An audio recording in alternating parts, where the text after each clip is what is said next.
Haitians woke up before we did yesterday with a 6.1 earthquake strength aftershock, adding more insult to their ongoing injuries. Those aftershocks were bad, but there's been a failure, a massive failure, on the part of the Obama administration's response to the disaster. This is a worse aftershock worth commenting on.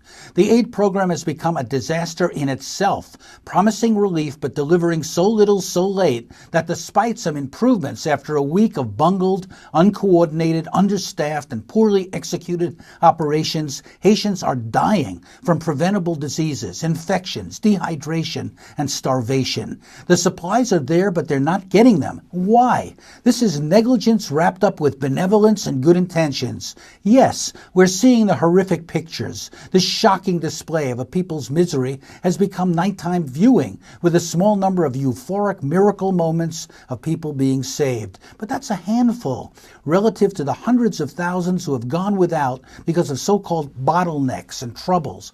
Clearly, the people running this had no plans or knowledge of Haiti. Also, clearly, the U.S. military doesn't have the skill to run the airport. Imagine not allowing a plane of medical supplies from Medicine Without Frontiers to land a week into this debacle. Imagine soldiers preparing for urban warfare and massive insecurity just because of a few looting incidents. Where is the UN that knows how to run relief operations? True, many of their peacekeepers were killed, but that was a week ago. Everyone knows that if people don't get aid in a timely way, they die. And they are dying, in part because of the natural disaster and in part because of our own man-made disaster.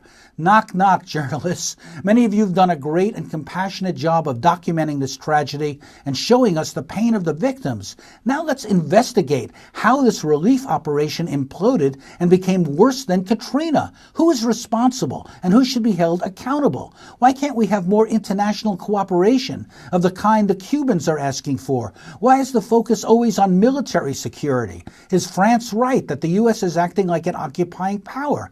If the Haitian government isn't working, why not allow Aristide to come back and re-energize it? It is sickening to watch all this pain compounded by incompetence. The relief operation needs relief, and it needs it now. I'm Danny Schechter, your news dissector of Media Channel for GRITtv.